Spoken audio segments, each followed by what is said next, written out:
पिछले एपिसोड में हमने देखा था कि वांग त्यानदाओ सेट के अंदर आ चुका था, जहां आने के बाद उसे एक बंदा मिलता है जो कि टैंग फैमिली का था, जिसका नाम गैंग फूजी था। वो वहां पर वांग के सामने अकड़ दिखा रहा होता है। वांग तो वैसे भी काफी ज्यादा गुस्से में था, वो किसी के अकड़ बर्दाश्त थोड़ी करने वाला था। वो आधे से ज्यादा जितने भी वहां पर एल्डर वगैरह मौजूद थे उन सभी के ऊपर अटैक करना शुरू कर देता है। साथ ही उसने गैंग फूजी को बंदी भी बना लिया था ताकि उससे पूछ सके कि उन लोगों का असल प्लान यहाँ पर क्या चल रहा है। जिसके बाद यहाँ से ये एपिसोड शुरू होता है। तो इस एपिसोड की शुरुआत में गैंग फूजी वांग से कह रहा होता है, तुम मुझे पकड़ के ना बहुत बड़ी गलती कर रहे हो, मेरी टैंग फैमिली तुम्हें नहीं छोड़ने वाली। ये सुनकर तो वांग को और ज्यादा गुस्सा आ चुका था। वो तो सीधा गैंग फूजी को उठा उठा कर पटक रहा होता है और उससे कहता है, तुम कह रहे हो कि तुम्हारी यहाँ पर टैंग फैमिली आ जाएगी, मैं तो खुद बेसब्री से इंतजार कर रहा हूँ उनके आने का। आने दो उन लोगों को, मैं एक एक को चुन चुन कर मारूंगा, वो भी तुम्हारी आंखों के सामने। जब गैंग फूजी को समझ आ चुका था कि ये वांग जरा भी उसकी बातों से नहीं डरने वाला, तो वो वहां पर सीधा वांग से माफी मांगने लगता है कि सीनियर मुझे छोड़ दो, मुझसे बहुत बड़ी गलती होगी, मुझे आपको ऐसा नहीं कहना चाहिए था। मैं यहाँ पर आपको सारी चीजें बताने के लिए तैयार हूँ कि आखिर हम लोग का यहाँ पर क्या प्लान चल रहा है और किस चीज की जिम्मेदारी हमने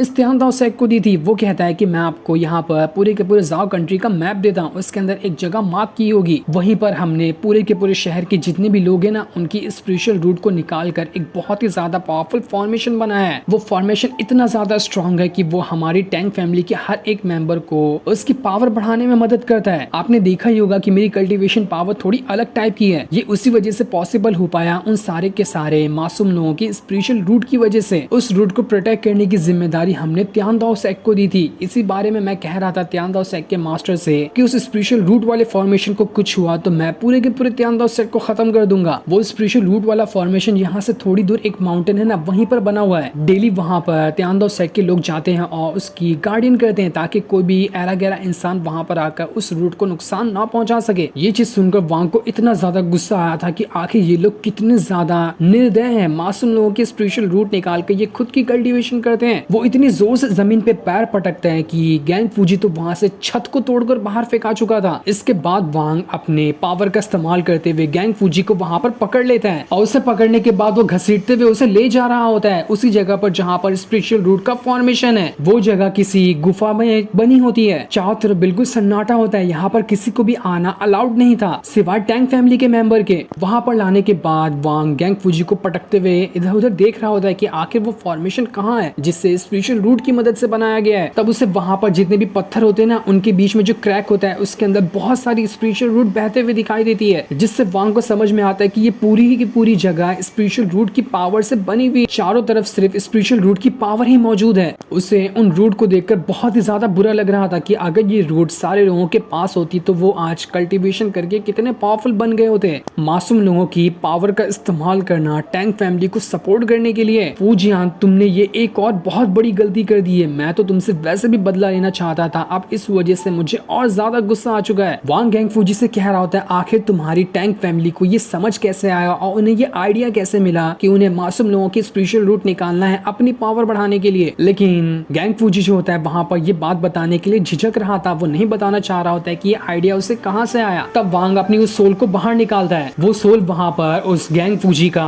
कॉलर पकड़ते हुए कह रही थी, क्या रे तुझे ज्यादा ही अकड़ चढ़ रही है, तू मास्टर के सवाल का जवाब नहीं देगा। इसलिए अब वो सोल सीधा गैंग फूजी की बॉडी के अंदर ही घुस जाता है ताकि उसके दिमाग में जाकर पता लगा सके कि ये गैंग फूजी क्या छुपाने की कोशिश कर रहा था। जैसे वो सोल गैंग फूजी के अंदर गई होती है, उसकी फिजिकल बॉडी को बहुत ज्यादा तकलीफ हो रही थी। गैंग फूजी को समझ ही नहीं आ रहा होता कि ये क्या हो रहा है मेरे साथ। अंदर तो वांग की सोल गैंग फूजी की सोल से धड़ाधड़ फाइट किए जा रही थी, वो उसे उठा उठा कर पटक रहा होता है। इसलिए वांग अपनी सोल को वहां पर बाहर निकाल लेता है, कहीं वो यहाँ पर गैंग फूजी की जान ही ना ले ले, क्योंकि अभी उसे गैंग फूजी से थोड़ा और काम है। जिसके बाद देखते ही देखते गैंग फूजी वहां पर अपने एक स्पिरिचुअल लॉक का इस्तेमाल करता है, जिस वजह से उसने जैसे उस लॉक को जमीन पे लगाया था वो स्पिरिचुअल रूट वाला फॉर्मेशन बाहर निकल कर आ जाता है। क्योंकि जब तक यहाँ पर लॉक का इस्तेमाल नहीं किया जाएगा तब तक कि वो फॉर्मेशन बाहर नहीं आ सकता। वो फॉर्मेशन सच में बहुत ही ज्यादा कमाल का और पावरफुल लग रहा था क्योंकि उसमें न जाने लाखों लोगों की स्पिरिचुअल रूट मौजूद थी। गैंग फूजी कह रहा था ये सारा तरीका हमारे एल्डर वगैरह नहीं निकाला था, जो लोग कभी कल्टीवेशन नहीं करते हैं जैसे कि नॉर्मल लोग हो गए ना, उनकी सोल और स्पिरिचुअल रूट को बाहर निकालना तो चुटकियों का काम होता है। लेकिन कुछ कुछ कैपिटल सिटी के अंदर ऐसे भी लोग मौजूद थे जिनके पास थोड़ी बहुत पावर थी, उन लोगों की स्पिरिचुअल रूट को निकालना थोड़ा सा मुश्किल होता है, लेकिन हमने उन्हें मार मार कर उनकी स्पिरिचुअल रूट को घसीटते हुए बाहर निकाल लिया। ये सुनकर वांग को इतना ज्यादा गुस्सा आता है कि वो सीधा गैंग फूजी को उठाकर वहां से दूर फेंक देता है। गैंग फूजी की एक एक बात वांग के दिमाग में चुभ रही थी। ये सारी चीजें देखकर गैंग फूजी जो होता है अपने मन में कह रहा था, मैं टैंग फैमिली का यंग मास्टर, मेरी इतनी ज्यादा बेइज्जती आज इस वांग ने की है ना, जितना कि आज तक किसी ने नहीं की होगी। वांग देख लेना, तू तो जिंदा नहीं बचेगा, बस एक मौका मिल जाए, मैं अपने हाथों से तुझे चीर फाड़ के मार डालूंगा, तुझे ऐसी मौत दूंगा कि मौत भी तरसेगी तेरे पास आने से। इसके बाद वो वहाँ पर एक जेड को तोड़ने की कोशिश कर रहा होता है। अगर वो अपनी जेड को तोड़ देगा ना तो वहाँ पर कोई मास्टर वगैरह आ सकता है जो यहाँ पर आने के बाद वांग के साथ फाइट करेगा। लेकिन जैसे वो जेड को तोड़ता है इससे पहले वांग उसके हाथ पे पैर रख देता है, जिस वजह से उसके हाथ से उसका जेड बाहर फेंका चुका था। वांग कहता है, तू यहाँ पर कौन से बंदे को बुलाने वाला था, जरा बुला। जिस पर गैंग फूजी कह रहा था, मैं एल्डर जीमू को यहाँ पर बुला रहा था ताकि वो यहाँ पर आकर मेरी मदद कर सके। ये देखकर वांग अपने हाथों से उस जेड को तोड़ते हुए कहता है, चल ठीक है, देख लेता हूँ तेरा एल्डर जीमू जो है वो क्या उखाड़ लेता है मेरा। मैंने तेरी ख्वाहिश पूरी कर दी, अब मैंने अपने हाथों से इस जेड को तोड़ दिया है तो तेरा एल्डर जीमू तो आता ही होगा ना यहाँ पर। मैं भी इंतजार करता हूँ उसका। जैसे वो जेड टूटा था उसकी खबर तुरंत ही एल्डर जीमू को मिल जाती है, इसलिए वो वहाँ से भागते हुए अपनी उड़ने वाली गाड़ी के अंदर सवार होकर उसी यंग मास्टर गैंग फूजी के पास जा रहा होता है ताकि देख सके कि अब ये कौन सी मुसीबत में पड़ गया। लेकिन गैंग फूजी तो गैंग फूजी, ये एल्डर जीमू भी बड़ा ही अय्याश किस्म का आदमी था। जिस गाड़ी में वो चलते हुए आगे बढ़ रहा होता है ना, उस गाड़ी में लड़कियां भी मौजूद थी जो वहाँ पर डांस करते हुए उसका एंटरटेनमेंट कर रही होती है। वो कई सारी लड़कियों के साथ मस्ती करते हुए वहाँ से गैंग फूजी के पास जा रहा था, इस बात से अनजान कि वो अपनी मौत की तरफ ही धीरे धीरे करते हुए बढ़ रहा है। वो उन लड़कियों से कह रहा होता है, तुम लोग क्यों घबरा रही हो, ये छोटा मोटा काम है, मैं तुरंत करके आ जाऊंगा, क्योंकि तुम्हें तो पता ही है ना कि हम टैंग फैमिली के लोग कितने ज्यादा पावरफुल हैं, हमारे सामने कोई नहीं टिक सकता। देखता हूँ किसने गैंग फूजी को परेशान करने की कोशिश की, मैं उसे मजा चखाता हूँ, उसके बाद मुझे तुम्हारे साथ भी तो मजे करने हैं। पर जब उसे पता चलता है कि गैंग फूजी की हालत तो बहुत ज्यादा खराब, उस वजह से तो वो एक लड़की को वहां से उठाकर बहुत दूर फेंक देता है कि आखिर किसके अंदर हिम्मत आ गई जिसने गैंग फूजी की ऐसी हालत की है। इसलिए वो तुरंत ही टेलीपोर्ट होने वाली टेक्निक का इस्तेमाल करते हुए गैंग फूजी के पास जा रहा होता है। जाते हुए वो ये भी सोच रहा था कि पिछली बार मैं टैंग फैमिली के एक रॉयल मेंबर को नहीं बचा पाया था, उस वजह से तो फूजियान ने मेरी बहुत ज्यादा हालत खराब कर दी थी, बड़ी मुश्किल से उसने मुझे उस टाइम माफ किया था। लेकिन इस बार अगर गैंग फूजी को कुछ हो गया ना तो वो फूजियान मुझे जिंदा नहीं छोड़ने वाला है, मुझे कैसे भी करके गैंग फूजी को बचाना होगा अगर मुझे खुद की जान बचानी है तो। उधर वांग अपनी पावर का इस्तेमाल करते हुए जितना भी स्पिरिचुअल रूट वाला जो फॉर्मेशन बना था उसे तोड़ने की कोशिश कर रहा होता है। इस चीज को देखकर जीमू भी वहां पर आ चुका था, वो अपनी पावर का इस्तेमाल करते हुए देखने की कोशिश करता है कि असल में वो बंदा कौन है जिसने गैंग फूजी की ऐसी हालत कर दी। वहां आने के बाद उसे पता चलता है कि गैंग फूजी तो मर चुका है, इस बंदे ने उसे मार दिया। वांग कह रहा होता है, मैंने यहाँ पर गैंग फूजी को ही नहीं मारा बल्कि मैंने तुम्हारे स्पिरिचुअल रूट वाले फॉर्मेशन को भी पूरी तरह से डिस्ट्रॉय कर दिया है, अब तुम लोग कभी भी उसका इस्तेमाल नहीं कर पाओगे। जीमू ये देखकर हैरान था कि असल में ये बंदा है कौन, ये तो अभी मुझे लग रहा है कि हाल फिलहाल में ही नेटसो 100 लेवल पे पहुंचा होगा, लेकिन इसके अंदर इतना जिगरा कैसे है जिसने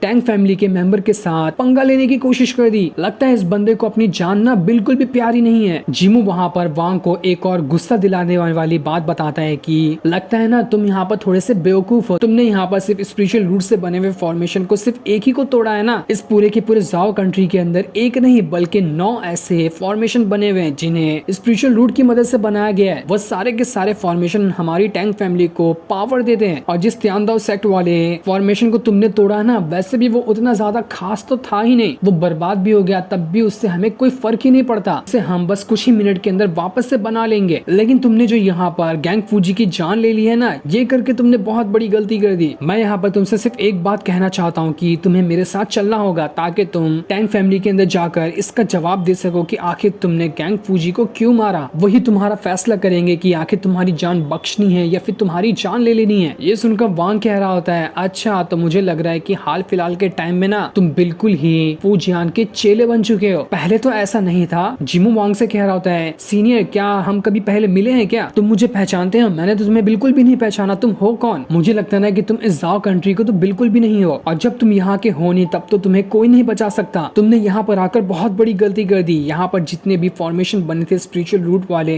वो टैंग फैमिली के नेटसन 100 लेवल के कल्टीवेटर को ही अपनी पावर बढ़ाने में मदद करते हैं। आसपास इस पूरे की पूरी जाओ कंट्री के अंदर जितने भी सेक्ट है ना वो सारे सेक्ट टैंग फैमिली के गुलाम हैं। समझो कि अगर वो रोटी फेंक के देंगे तभी वो लोग खाएंगे। इसी तरह से जितने भी उनके पास स्पिरिचुअल रूट का बना फॉर्मेशन है ना वो फॉर्मेशन बाकी सेक्ट को भी पावर देने में मदद करता है, इसलिए वो सारे के सारे सेक्ट फूजियान के गुलाम बन चुके हैं। तो तुम यहाँ पर किसी भी सेक्ट से क्यों ना पंगा लो, अल्टीमेटली तुम यहाँ पर फूजियान से ही पंगा ले रहे हो। और उससे पंगा लेना तुम्हारे लिए सबसे बड़ा खतरा साबित होगा। टैंक फैमिली के अंदर 9 नेटसन 100 लेवल के कल्टीवेटर हैं। उनका कल्टीवेशन पावर नॉर्मल नहीं है। अगर कोई नॉर्मल बंदा जो नेटसन 100 लेवल पे हो वो भी उनसे टकराए तो वो बड़ी आसानी के साथ हार जाएगा। वही 9 सबसे ज्यादा पावरफुल नेटसन 100 लेवल के कल्टीवेटर टैंक फैमिली की जान है। इस वजह से टैंक फैमिली का कोई कुछ बिगाड़ ही नहीं सकता। और शायद तुम्हें नहीं पता होगा कि टैंक फैमिली का लीडर जो फूजियान है ना, वो बहुत ही ज्यादा पावरफुल बंदा है। तुम उसे जब देख लोगे ना तो तुम्हारी उससे ही हालत खराब हो जाएगी। वो नॉर्मल लोगों से तो मिलना पसंद भी नहीं करता। बड़े से बड़े पावरफुल कल्टीवेटर उसके सामने आकर झुक के खड़े रहते हैं। तब वांग कह रहा होता है, तुम्हें पता है ये जो गैंग फूजी था ना,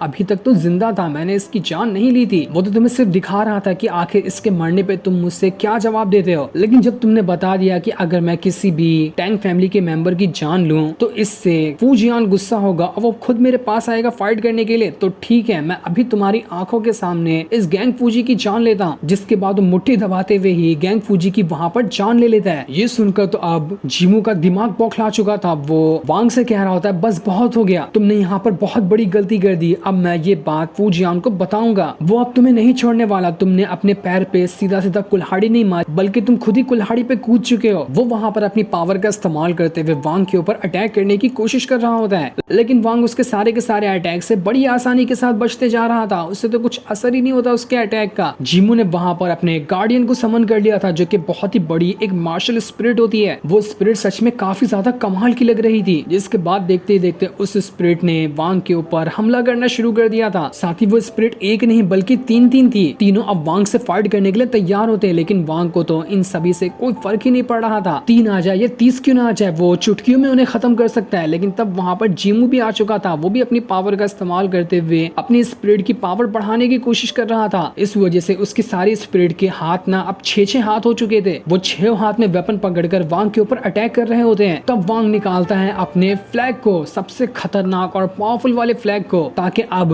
इन स्पिरिट को नमूना दिखा सके कि ये फ्लैग यहाँ पर क्या कर सकता है। सिर्फ एक ही अटैक उस फ्लैग का काफी था तीनों की तीनों स्पिरिट को खत्म करने के लिए। वांग ने बस एक ही अटैक क्या किया था, बस फ्लैग की पावर की वजह से तीनों की तीनों स्पिरिट वहां पर डिस्ट्रॉय हो गई थी। जीमू बिल्कुल पागल हो चुका था कि ये क्या हुआ। आज तक कोई भी बंदा मेरी एक स्पिरिट का मुकाबला नहीं कर पाता था, लेकिन इस बंदे ने तो मेरी तीनों की तीनों स्पिरिट को बस एक बार में खत्म कर दिया। असल में ये बंदा है कौन जो मुझे भी जानता है और ये इतना ज्यादा गुस्से में है। वो वांग से कह रहा था, सीनियर मुझसे बहुत बड़ी गलती हो गई, अगर आपको यहाँ पर कुछ कहना है ना तो कह दो, मैं आपकी सारी बात मानने के लिए तैयार हूँ। वो जितना अकड़ रहा था सारा का सारा अकड़ उसका निकल गया होता है। वो कह रहा था, सीनियर मुझे माफ कर दो, मुझे पता है कि आपकी कुछ दुश्मनी फूजियान और उसकी टैंक फैमिली से होगी, लेकिन मैं तो बस उनका एक चेला हूँ, मैं कभी भी टैंक फैमिली का एक मेंबर नहीं रहा, मुझे माफ कर सकते हो आप। वांग बता रहा होता है जो चीजें 400 साल पहले हो चुकी थी, ताकि जीमू को याद आ सके कि असल में ये वांग है कौन। जैसे जैसे वांग 400 साल पहले की बातें बता रहा था ना, वैसे वैसे जीमू को याद आने लगता है कि अरे बाप रे, ये तो वही बंदा है जिसके पेरेंट्स को फूजियान ने मार डाला था। वो कहता है, तुम वांग लेन हो ना, तुम इतने ज्यादा पावरफुल कैसे हो गए, तुम्हारे पास तो उस टाइम कोई पावर नहीं थी, अब तो तुम इतने पावरफुल हो चुके हो कि